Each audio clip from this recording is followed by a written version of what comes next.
بشنو از چون حکایت می کند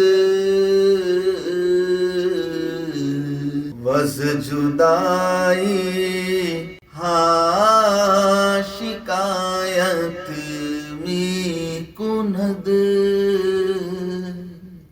بسم اللہ الرحمن الرحیم. الحمدللہ رب العالمین والصلاة والسلام علی سیدنا مولانا محمد سید الاولین والآخرین وعلی آلہ واصحابہ اجمعین، اما بعد. گزشتہ کی نشست میں ہم نے حضرت زید جو حضور صلی اللہ علیہ وسلم کے سامنے ان کے صاف دل پر پڑنے والے اثرات اور جو کچھ ان کو باطنی طور پر نظر آ رہا تھا اس کا اظہار کر رہے تھے، اور حضور صلی اللہ علیہ وسلم سے اجازت چاہ رہے تھے کہ جو انکشافات مجھ پر ہو رہے ہیں، جو چیزیں مجھے دکھائی دے رہی ہیں، جو چیزیں مجھے معلوم ہو رہی ہے، کیا میں اس کا انکشاف نہ کروں، کیا میں اس کو کھول نہ دوں لوگوں کے سامنے. اس پر حضور صلی اللہ علیہ وسلم نے ان کو منع فرمایا کہ اللہ تعالیٰ کی حکمت اور مصلحت کے خلاف ہے یہ ایسی باتوں کا ظاہر کر لینا. اللہ تعالیٰ ہر چیز جانتا ہے، لیکن پھر بھی لوگوں کے رازوں کو چھپاتا ہے اور بعض چیزوں کو غیب ہی رکھتا ہے. تو جس طرح اللہ تعالیٰ کی حکمت اس بات کا تقاضا کرتی ہے کہ بعض غیبوں کو ظاہر نہیں کرنا چاہیے، اسی طرح بندوں کی ذمہ داری بھی ہے کہ بعض ایسی باتیں جس کو اللہ تعالیٰ نے عام بندوں سے پوشیدہ رکھا ہے اس کو ظاہر نہ کریں، اور یہ بڑی حکمت اور مصلحت کی بات ہے. اس کا ذکر کرتے ہوئے ایک قصہ اور اس حوالے سے مولانا روم سنا رہے ہیں، وہ ہے حضرت لقمان علیہ السلام کا واقعہ. میں آپ کو اختصاراً یہ بتا دوں کہ حضرت لقمان علیہ السلام، ان کے بارے میں اندازہ ہے کہ آپ بھی نبی گزرے ہیں، لیکن چونکہ قرآن میں حدیث میں حضرت لقمان علیہ السلام کے نبی ہونے کی صراحتاً کوئی بات نہیں آئی ہے، لہٰذا ان کو نبی ماننے نہ ماننے کے بارے میں علماء کے درمیان اختلاف ہے. اکثر لوگوں کا کہنا یہ ہے، اور یہی جمہور ہے، کہ اس معاملے میں خاموش رہیں. حضرت لقمان کو نبی ماننے کی ضرورت بھی نہیں ہے اور نبی ہونے سے انکار کرنے کی ضرورت بھی نہیں ہے. چونکہ بتایا نہیں گیا ہے، اس لیے اس کو خاموشی کے ساتھ اس بات کا یقین رکھیں کہ حضرت لقمان اللہ تعالیٰ کے بڑے خاص بندے گزرے ہیں، اور نہ صرف خاص بندے گزرے ہیں بلکہ ان کا نہ صرف یہ کہ قرآن مجید میں ذکر آیا ہے نام کے ساتھ، بلکہ پورے کا پورا ایک سورہ ان کے نام پر ہے. تو اس سے صاف ظاہر ہوتا ہے کہ وہ کوئی معمولی درجے کے انسان تو نہیں تھے. ان کی حکمت بڑی مشہور ہے، وزڈم، بڑے حکیم اور بڑے دانا. بچپن سے ہی ان کی یہ کیفیت ظاہر ہو گئی تھی لوگوں کے اوپر کہ وہ بڑے حکمت والے ہیں. تو ایک واقعہ حکمت کا سنا رہے ہیں، یہ بتانے کے لیے کہ حکمت کتنی اہم ہوتی ہے. بعض چیزیں حکمت کے تحت جو انسان کرتا ہے جو عام لوگوں کو سمجھ میں نہیں آتی، لیکن اس کے پیچھے بہت خاص وجہ ہوتی ہے، وہ حکمت والا ہی سمجھ سکتا ہے. دیکھیے، طبیب جو ہوتا ہے، فزیشین، اس کو عام طور پر حکیم کہا جاتا ہے، حالانکہ حکیم کا لفظ حکمت سے ہے، طبابت سے نہیں ہے. اس کو فزیشین کو، ڈاکٹر کو طبیب کہنا چاہیے، اور اصل مطلب اس کا طبیب ہی ہوتا ہے. لیکن اس کو حکیم اس لیے کہتے ہیں کہ وہ جو دوائیں تجویز کرتا ہے، جو علاج کرتا ہے، اس میں حکمت کار فرما ہوتی ہے کہ کب کون سی دوا دی جائے اور کیا علامت پر کیا بیماری ہوگی اور کس بیماری کو کیسے ٹریٹ کرنا چاہیے. یہ حکمت کا تقاضا ہے، تو لہٰذا اس کو حکیم کہا جاتا ہے، اور جو اس حکمت کا مظاہرہ نہیں کرتے وہ حکیم بھی نہیں ہوتے. تو حضرت لقمان علیہ السلام کے بچپن کا ایک واقعہ ہے، جو پہلے آپ کسی امیر کے، کسی بادشاہ، یا آپ یوں سمجھیے کہ کوئی صاحب ثروت انسان، اس کے پاس ایک معمولی غلام تھے. بچپن میں چھوٹے سے بچے تھے اور معمولی ایک غلاموں کی طرح ایک چھوٹے سے غلام تھے. تو ان کے ساتھ بعض جو دیگر غلام ہیں، وہ جو مکار قسم کے ہیں، انہوں نے ان کی کم سنی کا، کم عمری کا غلط فائدہ اٹھانے کی کوشش کی اور ان کے اوپر کچھ الزامات لگائے. جیسے کہ ایک واقعہ یہاں پر مذکور ہے کہ بادشاہ نے سارے غلاموں کو جنگل بھیجا تھا تاکہ میوے توڑ کر لائے. اب کیا ہوا؟ بود لقمہ پیش خواجہ خیشتن، درمیان بندگانش خارتن. حضرت لقمان اپنے اس سردار کے سامنے ایک حقیر غلام تھے، دوسرے غلاموں میں بھی بہت کم ویلیو والے غلام تھے، کیونکہ ایک تو کم عمر تھے، دوسرے بڑے تجربے کار ان کے غلام تھے، تو ان کے سامنے حضرت لقمان کی زیادہ ویلیو نہیں تھی۔ می فرستادو غلامہ را بباغ تاکہ میوہ آودش بہر فراغ۔ تو ایک دن وہ بادشاہ، جو امیر جو بھی تھا، اس نے اپنے غلاموں کو باغ بھیجا، جاؤ اس باغ کو جاؤ اور وہاں سے اطمینان کے ساتھ میوے توڑ کر لے کے آؤ میرے لیے۔ اب ظاہر بات ہے وہ باغ اسی کا تھا ہوگا، تو نوکروں کو جیسا بھیجا جاتا ہے جا کے میرے باغ میں سے پھل توڑ کر لاؤ، تو ان سب کو بھیجا۔ بود لقمہ در غلامہ چوں طفیل پر معانی تیرا صورت ہم چوں لیل۔ اب حضرت لقمان کا مسئلہ یہ تھا کہ وہ تھے تو غلاموں میں، لیکن بعض غلاموں کی زیادہ ویلیو نہیں ہوتی، بس ایسے رکھ لیتے ان کو۔ تو حضرت لقمان کا مسئلہ بھی ایک طفیلی ٹائپ کے غلام تھے، چوں طفیل۔ طفیل یہ فارسی لفظ ہے، طفیل اصل میں ایک شخص کا نام ہے جو کسی دور میں ہوا کرتا تھا۔ اس کی عادت تھی وہ ہر دعوت میں چلا جاتا، بن بلائے، بغیر دعوت۔ تو اسی لیے جو بھی بغیر دعوت کے کسی تقریب میں چلا جاتا ہے اور جا کے کھانا کھاتا ہے، اس کو طفیلی کہتے ہیں۔ ہمارے پاس بھی طفیلی کہا جاتا ہے، تو اصل میں وہ طفیل اس کا نام تھا جو ایسا کرتا تھا۔ آج بھی ایسے لوگ موجود ہیں دنیا میں جو بے دعوت کے کسی کی بھی دعوت میں چلے جاتے ہیں اور کھا کے آ جاتے ہیں۔ اسلام میں جائز نہیں، حرام ہے کھانا ایسا۔ تو یہاں پر جو لفظ طفیل استعمال ہوا ہے، چونکہ حضرت لقمان کی غلاموں میں حیثیت بس ایسی تھی کہ بس ایسی رکھ لیا، کوئی خاص کام ان کا تھا نہیں، تو اسی لیے طفیل لکھا گیا۔ لیکن آپ کا دل جو ہے حکمتوں سے پر تھا، ابھی ان کی حکمتیں لوگوں کے اوپر ظاہر نہیں ہوئی تھی۔ چہرے مہرے سے، ان کی قد و قامت سے بہت معمولی انسان لگتے تھے، رنگ بھی کم تھا، گورے نہیں تھے، اچھا خاصا سیاہ رنگ تھا، اور کم عمر ہے، بالکل حبشی ٹائپ کے نظر آتے ہیں، رنگ بھی کم ہیں۔ تو اب ظاہر بات ہے ان کو زیادہ اہمیت تو نہیں دی جاتی ہے، غلاموں میں بھی بہت کم ویلیو والے تھے۔ آ غلامہ میوہ ہائے جمرا خوش بخردند از نہیب تمارا۔ تو اب جب سب غلام پھل توڑنے کے لیے باغ کو چلے گئے تو ان کے ساتھ حضرت لقمان بھی چلے گئے۔ اب وہاں جانے کے بعد پھلوں کو دیکھ کر غلاموں کی نیت خراب ہوئی، بھوک لگ رہی تھی، سبوں نے بیٹھ کر بادشاہ کے باغ کے پھل اچھی طریقے سے کھا لیے۔ کافی لوٹ مار مچائی، لالچ پیدا ہوئی اور بیٹھ کر کافی پھل غلاموں نے کھا لیے۔ اب حضرت لقمان تو نہیں کھائے، وہ دور بیٹھے تھے، تماشا دیکھ رہے تھے۔ اب یہ غلام ان کو بلانا بھی گوارا نہیں کرتے تھے، معمولی انسان بچہ، اس کو کیا بلائیں گے ہمارے ساتھ، اس کو تو استعمال کرنا ہے صرف۔ خواجہ گفتند لقمہ خرد آں خواجہ بر لقمہ ترش گشت و گراں۔ جب امیر نے غلاموں سے پوچھا کہ اتنے سارے میوے کہاں گئے، تو انہوں نے سیدھا حضرت لقمان علیہ السلام کا نام لے لیا کہ یہ اس غلام نے کھائے، کیونکہ انہوں نے دیکھ لیا کہ یہ بھولا بھالا کم عقل لگتا ہے صورت سے، لہٰذا اس کے گردن پہ ڈال دو۔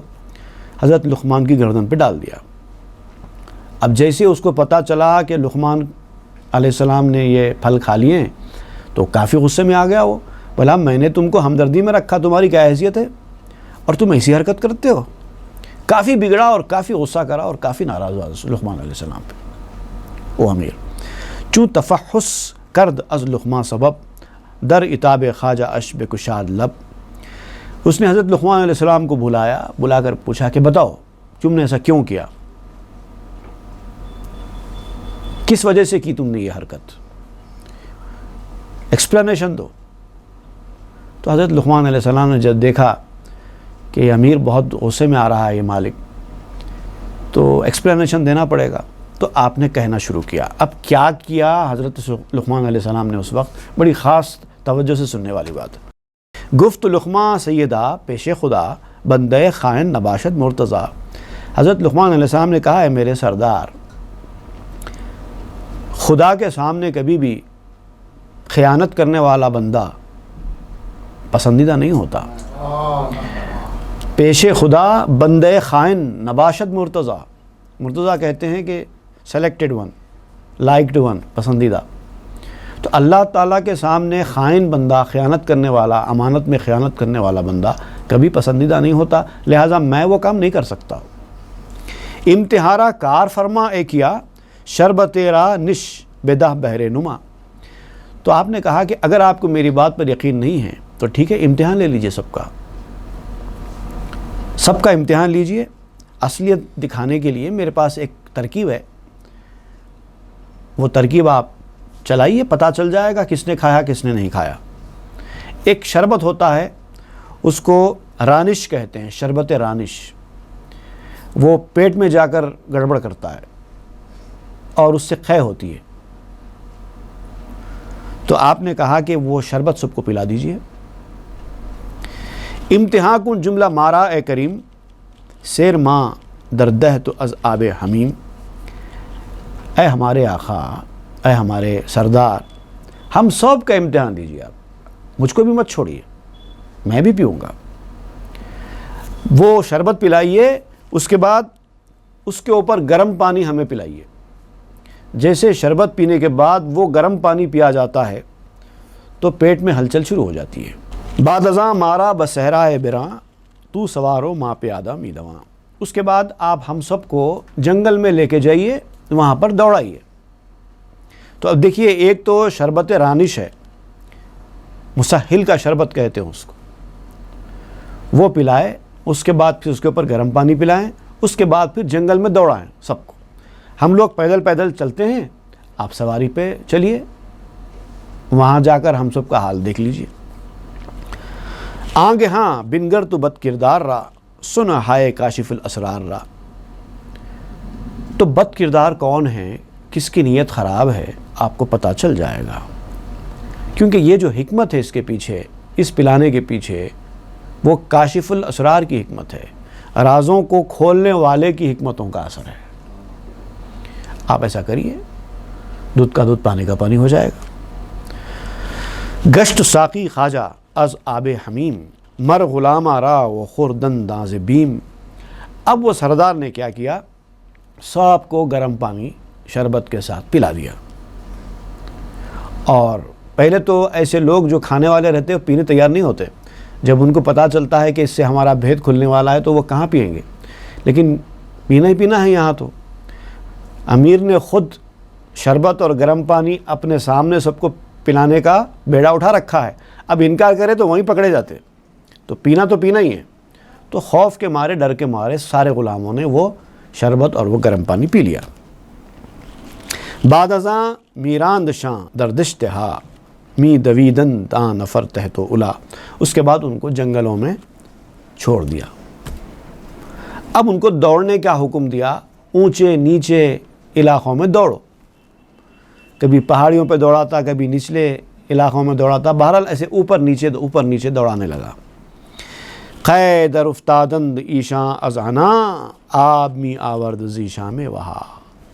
اب جب انہوں نے اتنی شدت کی مشقت کی، ایک تو وہ شربت پی رکھا تھا، اس کے اوپر گرم پانی پی رکھا تھا، اس کے بعد اس طرح سے اوپر نیچے جو انہوں نے دوڑا، تو وہ محنت اور مشقت کی وجہ سے پورے غلاموں کو، سارے غلاموں کو قے آنا شروع ہو گئی، اور ساروں نے قے کر دیے، اور سب کے پیٹ میں سے، کیونکہ ابھی میوے کھائے ہیں، ابھی ہضم ہونے کا اتنا جلدی چانس نہیں تھا، سب کے پیٹ میں سے میوے نکلنا شروع ہو گئے۔ چونکہ لقمارا درآمد خیز ناف، می برآمد از درونش آب صاف۔ جب حضرت لقمان علیہ السلام کو قے آئی اندر سے، تو ان کے پیٹ سے صاف پانی نکلا، ایک میوے کا اثر بھی نہیں تھا اس کے اندر۔ حکمتیں لقماں چو تاند ای نمود، پس چے باشد حکمت رب الوجود۔ دیکھیے، ایک چھوٹے سے بچے نے، جو ایک معمولی غلام تصور کیے جاتے تھے، اپنی حکمت سے ایک ایسا معاملہ کیا کہ بادشاہ بھی نہیں سوچ سکتا تھا کہ کھا لینے کے بعد کیسے پہچانا جائے کہ کس نے کھایا کس نے نہیں کھایا۔ ایک غلام نے اپنی حکمت سے حقائق کو منظر عام پہ لا دیا۔ تو یہ حکمت ہوتی ہے جو اس وقت سمجھ میں نہیں آتی، ارے بھائی یہ شربت کیوں پلا رہے ہیں، ارے یہ گرم پانی کیوں پلا رہے ہیں، ارے ہم کو یہ کیوں دوڑا رہے ہیں۔ جب اس کا رزلٹ آئے گا تب پتہ چلے گا۔ اسی کو تو حکمت کہتے ہیں۔ حکمت کہتے ہی ایسی چیز کو ہیں کہ جس وقت وہ حکمت پہ عمل کیا جا رہا ہوتا ہے اس وقت سمجھ میں نہیں آتا کہ یہ کیا کر رہے ہیں، لیکن جب رزلٹ آتا ہے تب پتہ چلتا ہے کہ ارے اس میں یہ بات تھی، اسی کو تو حکمت کہتے ہیں۔ تو آپ کہتے ہیں کہ حکمت لقمہ چتاند ای نمود، جب حضرت لقمان کی حکمت و دانائی یہ کرشمہ دکھا سکتی ہے تو پھر وہ رب الوجود جو حکمتوں والا ہے، عزیز و حکیم ہے، اس کی حکمت کا کیا عالم ہوگا؟ اس نے جو چیزیں چھپائی ہیں لوگوں سے اس کے پیچھے کیا حکمت و مصلحت ہوگی؟ اب دیکھیے، آپ صرف ایک بات بتانے کے لیے کہ بعض وقت بعض چیزوں کے چھپانے میں بھی حکمت و مصلحت ہوتی ہے، آپ نے ایک واقعہ سنایا ہے یہاں پر۔ تو حضرت زید کو یہ بتایا جا رہا ہے کہ جو کچھ تم کو معلوم ہو رہا ہے ہر چیز ظاہر مت کرو، منہ بند کرو، ہر چیز کہنے کی ہوتی نہیں ہے۔ یوم تبلی السرائر کلھا بان منکم کامن لا یشتہا، اور جس دن سب کے رازوں کی آزمائش ہوگی، وہ دن جب آئے گا سب کے راز کھول دیے جائیں گے تو پھر وہ خود بخود ظاہر ہو جائیں گی باتیں، جو تم کو پسند ہیں جو تم کو ناپسند ہیں سب آ جائیں گی سامنے۔ جب تک تو انتظار کرو، قیامت کا دن ہے وہ جس دن سب کے راز کھل جانے والے ہیں، کچھ نہیں بچے گا، سب کی آنکھوں کے سامنے آ جائے گا۔ اس وقت تک تم کو کچھ کہنے کی اجازت نہیں ہے۔ چوں سقوما ان حمیما قطیت جملۃ الاستار مما افضحت، جب ان کو گرم پانی پلایا گیا تو تمام پردے جو ان کے کارناموں پر پڑے ہوئے تھے نا، جس نے ان کو رسوا کیا تھا، وہ سب کھل جائیں گے، اور قیامت کے دن سارے انسان رسوا ہو جائیں گے۔ قیامت کے دن انسانوں کو بھی وہ پانی پلایا جائے گا، جیسے ہی ان کو پانی پلایا جائے گا سب کے کالے کرتوت، کالے کارنامے منظر عام پہ آ جائیں گے، اور جو رسوا ہونے والے ہیں وہ رسوا ہو جائیں گے۔ نار زاں آمد عذاب کافراں کہ حجر را نار باشد امتحان، اور کافروں کی سزا آگ ہے، اسی وجہ سے تو ہوئی ہے کہ پتھر کی آزمائش آگ سے ہوتی ہے، کہ اس کے اندر آگ ہوتی ہے، لہذا آزمائش پتھر کی آگ سے ہی ہوتی ہے۔ تو یہ پتھر دل کافر ہیں، ان کی سزا آگ اسی لیے مقرر کی گئی ہے۔ این دلے چوں سنگ را تا چند چند پند گفتے مو نمی پس رفت پند، اس پتھر کی طرح کے دل کو کتنی ہی نصیحت کی گئی۔ اب انسان وہ ہے جس نے اپنے دل کو پتھر بنا لیا ہے، حالانکہ آئینہ بننا چاہیے۔ جو دل والے لوگ ہیں ان کا دل آئینہ ہے، اور آئینہ بھی پتھر ہی سے بنتا ہے۔ آئینے کو صاف شفاف کر کے جب بناتے ہیں تو وہ آئینہ کہلاتا ہے، وہ بھی ایک قسم کا پتھر ہی ہے۔ تو اہل دل جو ہوتے ہیں وہ پتھر کے دل ہونے کے باوجود آئینہ ہوتے ہیں، اور یہ لوگ جو غلط راستے پر جا رہے ہیں، جنہوں نے اپنے دل کو صاف کیا ہی نہیں ہے، ان کا دل پتھر کا پتھر ہی ہے۔ تو ایسے پتھر دل لوگوں کو چاہے آپ کتنی بات بتایا جائے کہ یہ غلط راستہ ہے، غلط راستہ ہے، نصیحت قبول کرو، نصیحت لو، عبرت پکڑو، بات سنو، انہوں نے نہیں سنا، مذاق بنا لیا۔ اچھی باتوں کو، دین کی باتوں کو، ہدایت کی باتوں کو انہوں نے مذاق بنا لیا، نصیحت قبول نہیں کری، اس کا رزلٹ یہی ہوگا۔ ابھی تو اللہ تعالیٰ نے عیبوں کو، برائیوں کو تمہارے چھپا رکھا ہے، ابھی وقت ہے، اب بھی سدھر جاؤ، نہیں تو قیامت کا دن جب آئے گا تو اس وقت نہ توبہ کرنے کا چانس رہے گا، نہ اپنے عیبوں کو، برائیوں کو چھپانے کا چانس رہے گا۔ ریش بدرا داروے بد یافت رکھ مر سرے خرا سزد دندان سگ، خراب زخم کو خراب دوا ہی قابو میں لاتی ہے، یعنی برے آدمی کو اچھا بنانے کے لیے برا ہی طریقہ اختیار کرنا پڑتا ہے، ضد کو ضد ہی توڑتی ہے، لوہے کو لوہا ہی کاٹتا ہے۔ تو چونکہ پتھر دل کافر ہیں، اس لیے اللہ تعالیٰ نے ان کے لیے آگ کی سزا مقرر کر رکھی ہے، وہ اسی کے لائق ہے۔ تو بعض وقت حکمت کا تقاضے یہ ہوتے ہیں کہ ایک آدمی کو غلط راستے سے نکالنے کے لیے اس غلط چیز میں ہاتھ ڈال کے نکالنا پڑے گا، خراب زخم کو دوا جب پلائی جاتی ہے تو دوا ویسی ہوتی ہے، کڑوی، دوا کڑوی ہی ہوتی ہے۔ کسی آدمی کا نفس موٹا ہو گیا ہے یا ضدی یا سرکش ہو گیا ہے تو اس کو سختی کے ساتھ ہی سیدھے راستے پہ لایا جاتا ہے، پیار محبت سے نہیں سنتا وہ، سیدھا آدمی پیار محبت سے مان لیتا ہے۔ لاتوں کے بھوت باتوں سے نہیں مانتے، ضدی اور سرکش کو وہی ضدی اور سرکش پن سے سیدھے راستے پہ لانا پڑتا ہے۔ مر سرے خرا سزد دندان سگ، ایک فارسی زبان کا مقولہ ہے، گوشت خر دندان سگ۔ خر گدھے کو کہتے ہیں اور سگ کتے کو کہتے ہیں۔ گوشت خر دندان سگ، گدھے کا گوشت کتے کے دانت، مطلب گدھے کا گوشت اتنا سخت ہوتا ہے کہ اس کو چبانے کے لیے کتے کے دانت چاہیے۔ ایک کہاوت ہے فارسی کی، تو آپ اس کا ذکر کر رہے ہیں۔ مر سرے خر را سزد دندان سگ، گدھے کے سر کے لیے کتے کے دانت ہی مناسب ہے۔ جب تک وہ گوشت اس کا چبایا نہیں جائے گا، دانت کتے کے بنانے پڑیں گے گدھے کے سر کو، گوشت کو چابنے کے لیے۔ للخبیثات الخبیثون حکمت است، زشت راہم زشت جفت و بابت است۔ قرآن مجید اللہ تعالیٰ نے فرمایا، سورہ نور کی آیت ہے، الخبیثات للخبیثین والخبیثون للخبیثات والطیبات للطیبین والطیبون للطیبات اولئک مبرؤون مما یقولون لہم مغفرۃ ورزق کریم۔ یعنی جو خبیث عورتیں وہ ہوتی ہیں جن کو خبیث مرد ملتے ہیں، اور جو خبیث مرد وہ ہوتے ہیں جن کو خبیث عورتیں ملتی ہیں۔ اچھے مردوں کو اچھی عورتیں ملتی ہیں، اچھی عورتوں کو اچھے مرد ملتے ہیں۔ مطلب آپ کو اپنا پارٹنر اچھا چاہیے تو آپ خود اچھے بننا، تو اس حوالے سے آپ بات کر رہے ہیں۔ للخبیثات الخبیثون حکمت است، اس کے اندر بھی حکمت ہے۔ یہ جو کہا گیا ہے خبیثات کے لیے خبیثوں کا ہونا، یہ خود حکمت ہے۔ برے کا جوڑا برا ہی لائق ہوتا ہے۔ پس تو ہر جفتے کے میخواہی بگیر، محو او باش و صفاتش را پذیر۔ پس تو جو جوڑا چاہے بنا لے، تیری مرضی۔ اگر تجھے اچھا جوڑا چاہیے تو اچھے بننا پڑے گا، نہیں میں تو خراب رہوں گا مجھے اچھا جوڑا ملے، ایسا نہیں ہوگا۔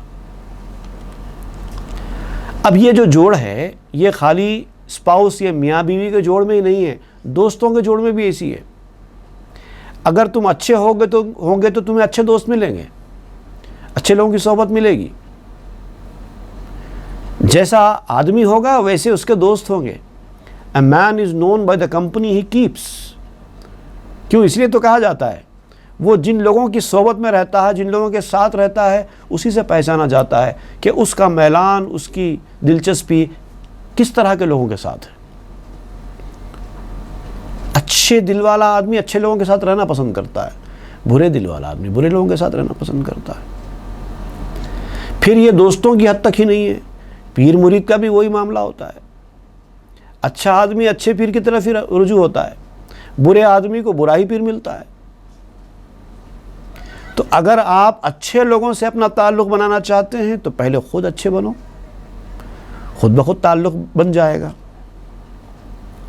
تو آپ کہتے ہیں کہ جو چاہے جوڑا بناؤ، پس تو ہر جفتے کے میخواہی بگیر، جیسا چاہے جوڑا بناؤ، اچھا جوڑا چاہ رہے اچھا بناؤ، برا جوڑا چاہ رہے برا بناؤ، جیسا چاہے بناؤ، مگر محو او باش و صفاتش را پذیر، جس کا بھی جوڑا قبول کر رہے ہو اس میں فنا ہو جاؤ، نہیں تو جوڑے کی ضرورت نہیں، فنا ہو جاؤ اور اس کے صفات کو اپنے اندر قبول کرو، تو جوڑا کام کا ہے، نہیں تو کس کام کا، کیا فائدہ بنا کر۔ فنا ہو جانا اس کے اندر اور اس کی صفات کو، اس کی کوالٹیز کو اپنے اندر اتارنا، تو فائدہ ہے۔ پس تو ہر راہے کہ میخواہی برو، میں وہ ہم شکل صفات دوست شو۔ جس راستے پر چلنا چاہتے ہو چلو، کوئی بات، جو راستہ انتخاب تم کرنا چاہتے ہو کرو، لیکن دوست کی صفات میں ڈوب جاؤ اور اس کے ہم شکل بن جاؤ۔ ایسی فنائیت، ایسا تعلق ہو جانا چاہیے کہ تم کو دیکھ کر لوگ تمہارے دوست کا گمان کریں۔ حضرت بحر العلوم عبد القادر صدیقی حضرت رحمۃ اللہ علیہ ہمارے شہر کے ایک بہت بڑی علمی اور صوفیانہ ہستی گزرے ہیں۔ آپ نے ایک شعر میں اپنی ایک گیت میں کہا تھا، اجی میرے پیر کچھ ایسا رنگنا، انہوں نے گیت لکھا تھا اجی میرے پیر کچھ ایسا رنگنا، اس کے اندر ایک شعر لکھا، صورت سیرت بنے تمہاری نقشہ ایسا جمنا جمنا، اجی میرے پیر کچھ ایسا رنگنا۔ تو اس طرح سے ڈوب جانا، لوگوں کو دھوکہ ہونا، اتنی شباہت آ جانا، ایسے کئی واقعات ہیں۔ مرید اپنے پیر سے شکل و صورت میں بالکل الگ ہوتا ہے، لیکن اس کے باوجود تعلق ایسے بن جاتا ہے کہ لوگ مرید کو دیکھ کر شیخ کا دھوکہ کھا جاتے ہیں۔ اتنی شباہت، اتنی یکسانیت آ جاتی ہے۔ ہم شکل بن جانا اسی کو کہتے ہیں۔ محو ہم شکل صفات دوست شو، دوست کے، یار کے صفات کے ہم شکل بن جاؤ اور اس کے اندر محو ہو جاؤ۔ نور خواہی مستعد نور شو، دور خواہی خیش بینو دور شو۔ اگر نور چاہتے ہو تو پھر نور حاصل کرنے کی تمنا میں لگ جاؤ، نور کے مستعد بن جاؤ، جستجو میں لگ جاؤ نور حاصل کرنے کی۔ لیکن اگر دور رہنا چاہتے ہو تو ہو جاؤ دور، متکبر بن جاؤ، اکڑتے پھرو، ہم کو کیا ضرورت ہے، ہم تو خود بڑے ہیں، ہم کو کسی کو بڑا ماننے کی کیا ضرورت ہے، مرضی تمہاری، نور والے بنو یا دور والے بنو۔ ور رہے خواہی عظیم سجن خرب، سر مکش از دوست وسجد وقت رب۔ اب یہاں پر جو ہے آپ دیکھیے، دوست سے مراد پہلے تو آپ نے اسپاؤس کا، اپنے شریک حیات کا ذکر کیا، وہاں پر بھی قریب قریب باتیں ملتی جلتی بتائی، پھر اس کے ساتھ دوست کا ذکر کیا، پھر اس کے اندر پیر کا ذکر کیا، پھر یہ سارا ذکر کرتے ہوئے آپ اصل بات کہتے ہیں کہ وہ دوست، اصل دوست تو وہی ہے، ایک دوستی جو باعث حاجت روائی ہے، ہر ایک مرحلے پہ میرے کام آئی ہے، اس دوستی کی بات ہی احمد نہ پوچھئے، اندیشہ جفا ہے نہ خوف جدائی ہے، وہ دوستی اصل دوستی۔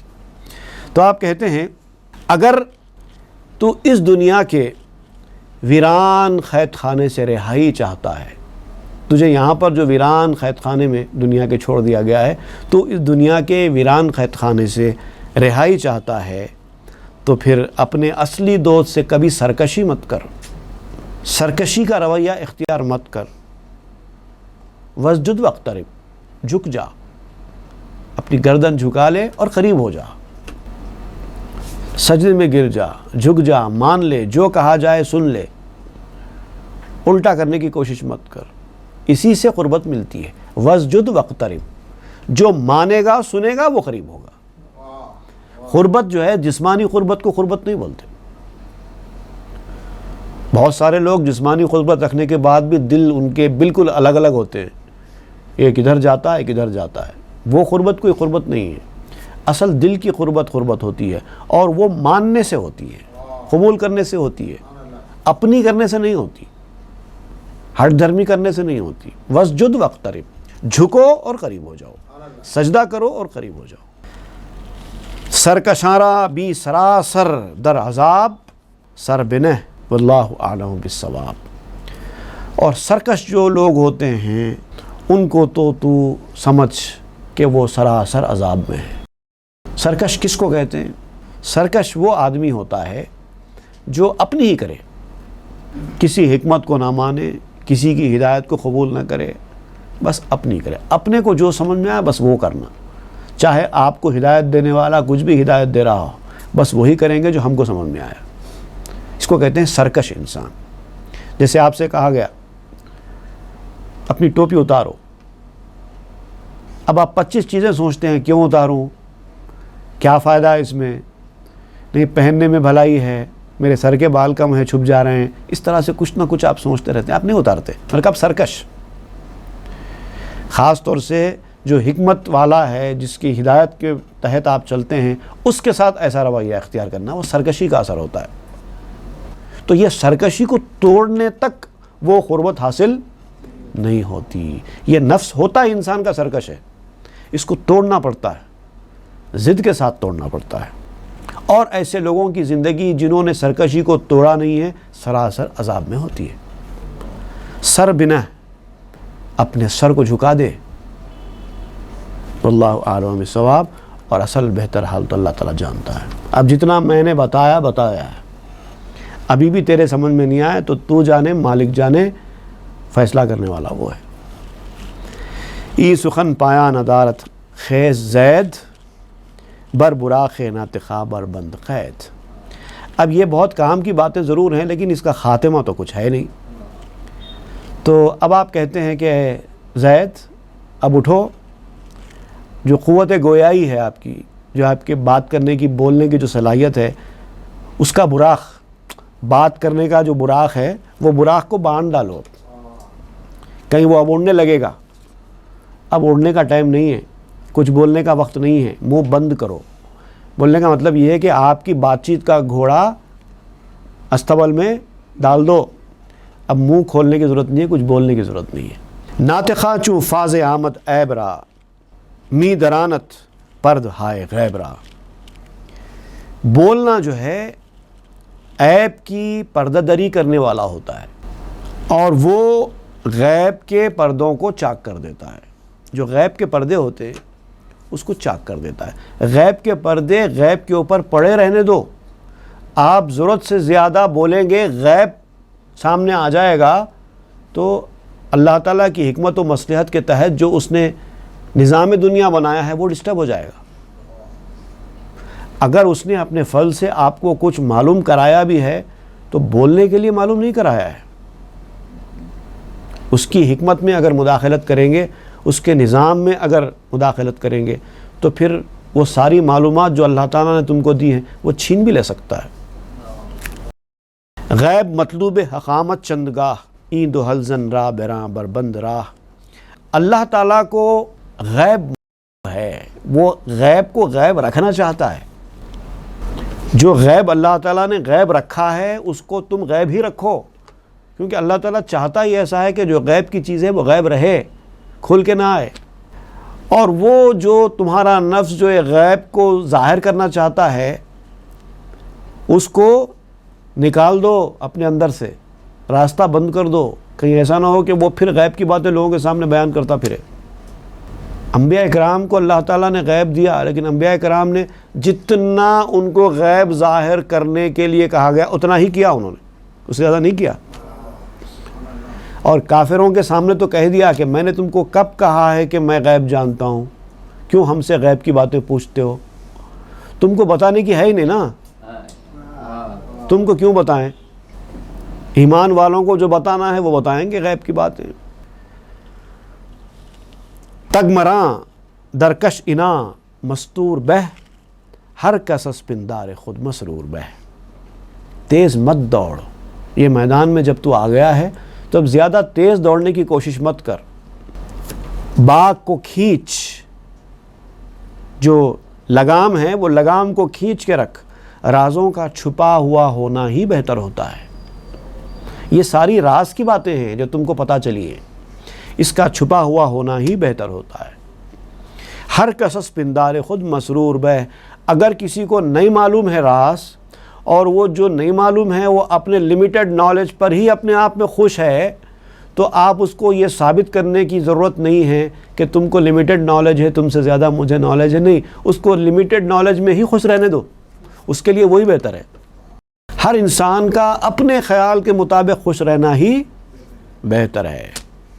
حق ہمی قاہت کے نومیدان او، زی عبادت ہم نگر دانند رو۔ اللہ تعالیٰ چاہتا ہے کہ اس سے نا امید قسم کے لوگ بھی کچھ فیض حاصل کریں اور عبادت سے منہ نہ موڑیں۔ بھئی انسان کی حقیقتیں اگر آپ انسان کے اوپر ظاہر کر دیں گے تو پورا نظام دنیا درہم برہم ہو جائے گا۔ اگر کوئی نصیب کے اعتبار سے بڑا اچھا ہے، جنتی ہے، آپ کو پتہ چل گیا، کسی انسان کے بارے میں اگر آپ کو پتہ چل گیا کہ یہ شخص جنتی ہے اور اس کے سامنے آپ نے ظاہر کر دیا کہ میاں آپ تو جنتی ہیں، اب وہ دوسرے دن سے کیا کرے گا؟ جب میں جنتی ہی ہوں تو مجھے پھر اب یہ سب کرنے کی کیا ضرورت ہے؟ میں تو جانے والا ہی جنتی ہوں، جب طے ہو چکا ہے تو اب میں عبادت کیوں کروں، ریاضت کیوں کروں، گناہوں سے کیوں بچوں؟ جب آلریڈی طے ہو چکا ہے میرا جنتی ہونا تو یہ سب کرنے کی کیا ضرورت ہے؟ تو وہ عبادت ریاضت سے دور ہو جائے گا۔ اسی طریقے سے اگر آپ کسی جہنمی کے بارے میں یہ کہیں کہ یہ شخص جہنمی ہے، مقدر میں لکھا ہوا ہے، اللہ تعالیٰ نے تیرے بارے میں لکھ دیا ہے کہ تو جہنمی ہے، تو وہ بھی توبہ نہیں کرے گا۔ وہ کہے گا جب میں آلریڈی جہنم میں ہی جانے والا ہوں تو توبہ کیوں کروں، نیکی کے راستے پہ کیوں آؤں، جتنے دن بھی ہوں مزے کر لوں دنیا میں، تو وہ تو دروازے بند ہو جائیں گے۔ اسی لیے اللہ تعالیٰ نے کسی کے نصیب کو بھی ظاہر نہیں کیا، اور اس طرح سے ظاہر کرنے کو بھی وہ پسند نہیں کرتا۔ ہم مشرف در عبادت ہائے او، مشتغل گشتہ بطاعت ہائے او، جو لوگ اس کی عبادتوں کی نعمت سے مالا مال ہیں، اس سے مشرف ہیں، اس کی فرما برداریوں میں مشغول ہیں، ہم با امید مشرف می شوند، چند روزے در رکابش می دوند، وہ بھی امید سے مشرف ہیں، عبادتوں میں مشغول ہیں، وہ سعادت ان کو مل رہی ہے، وہ بھی امید کے ساتھ عبادت کر رہے ہیں۔ اگر ان کی یہ امید قائم نہیں رہے گی تو وہ عبادت نہیں کریں گے، اور امید اسی صورت میں قائم ہوتی ہے جب کہ ان کو پتہ نہ ہو کہ کیا ہونے والا ہے۔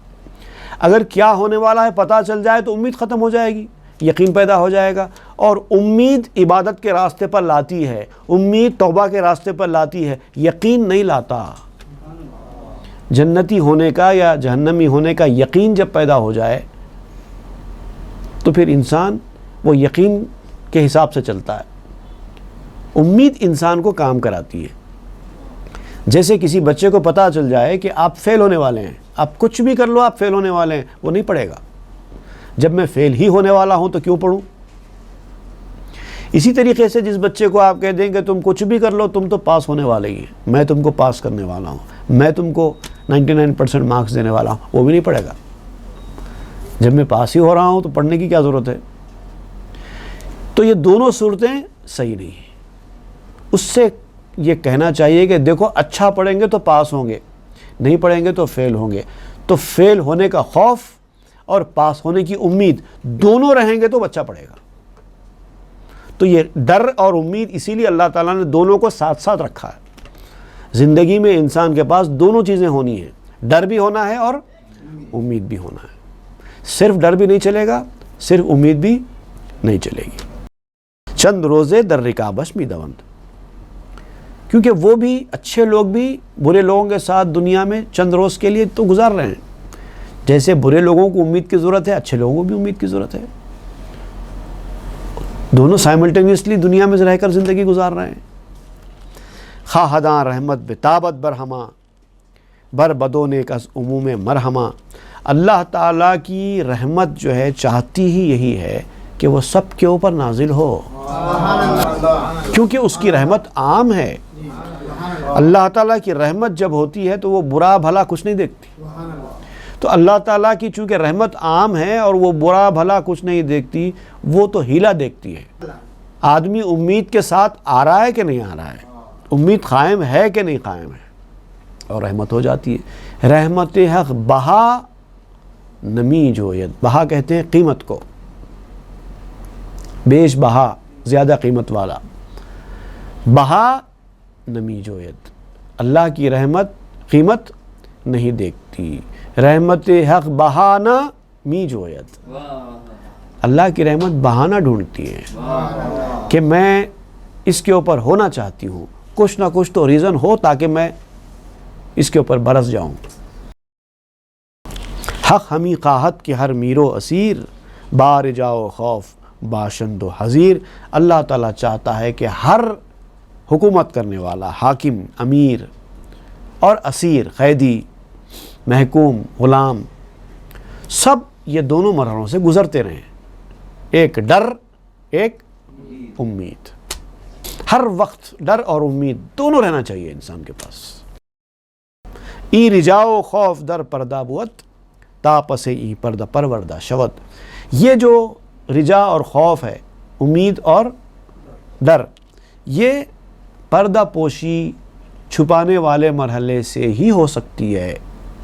رزلٹ اگر سامنے آ جائے پہلے تو امید بھی ختم، خوف بھی ختم۔ تو جو چیز چھپی ہوئی ہے وہی امید کو قائم کرے گی، وہی چیز خوف کو قائم کرے گی۔ بچے کا رزلٹ بچے سے چھپا ہوا ہے تو امید بھی اب پیدا ہوگی، خوف بھی پیدا ہوگا، وہ محنت بھی کرے گا۔ اور اگر رزلٹ پہلے ہی سامنے آ جائے تو امید بھی ختم، خوف بھی ختم۔ جب دونوں ختم تو محنت ختم۔ تا پسے ای پردہ پروردہ شود، تاکہ یہ پردے کے پیچھے وہ پرورش پاتے رہیں، اس کو ڈیولپمنٹ ملتا رہے، وہ ترقی کرتا رہے، خوف اور رجا دونوں کے ساتھ۔ چوں دریدی پردہ کو خوف و رجا، غیب را شد کر و فر اندر ملا۔ اگر تو نے رازوں کے پردوں کو فاش کر دیا تو امید باقی رہے گی، نہ خوف باقی رہے گا۔ تجھے معلوم ہو بھی جائے کہ کون کیسا بندہ ہے، اچھا ہے یا برا ہے، تب بھی تجھے کیا کرنا چاہیے؟ اپنے منہ کو بند رکھنا چاہیے۔ غیب را شد کر و فر اندر ملا۔ جو غیب کی جو شان و شوکت ہے نا، جو چیز چھپی ہوئی ہے، اس کی جو اسپیشالٹی، اس کی جو شان و شوکت ہے، وہ برملا ہو جائے گی، وہ ختم ہو جائے گی۔ غیب کا جو ایک دبدبہ ہے، ایک خاص مقام ہے، اگر وہ ظاہر ہو جائے گا، غیب ختم ہو جائے گا تو اس کی ویلیو بھی ختم ہو جائے گی، پورا نظام درہم برہم ہو جائے گا۔ تو بعض چیزوں کا چھپا ہوا رہنا اچھا ہے۔ اب اس کے بعد آپ ایک اور حکایت بیان کر رہے ہیں سلیمان علیہ السلام کی، اسی حوالے سے۔ ایک سمندر کے کنارے حضرت سلیمان علیہ السلام کو ایک نوجوان نے دیکھا، دیکھ کر پہچان تو لیا کہ سلیمان علیہ السلام نے، لیکن سوچنے لگا کہ سلیمان یہاں کیوں، کیسے؟ بھئی سلیمان علیہ السلام اتنے بڑے نبی، اتنے بڑے حکمران ہونے کے بعد اکیلے ایک سمندر کے کنارے مچھلیوں کو تلاش کرتے ہوئے کیوں رہیں گے؟ ان کی اپنی بڑی حکومت، ان کا اپنا تخت و تاج، ایسا تھوڑی ہوتا ہے۔ مگر نظر تو وہی آ رہا ہے کہ سلیمان ہے۔ تو حضرت سلیمان علیہ السلام وہاں دریا کے کنارے کیوں پہنچے تھے اور اس کو ڈاؤٹ کیوں ہوا، اس کے پیچھے کیا حکمت تھی، انشاءاللہ وہ آئندہ کے درس میں ہم پڑھیں گے۔ صلی اللہ تعالیٰ علی خیر خلق سیدنا محمد وآلہ واصحابہ اجمعین والحمد للہ رب العالمین۔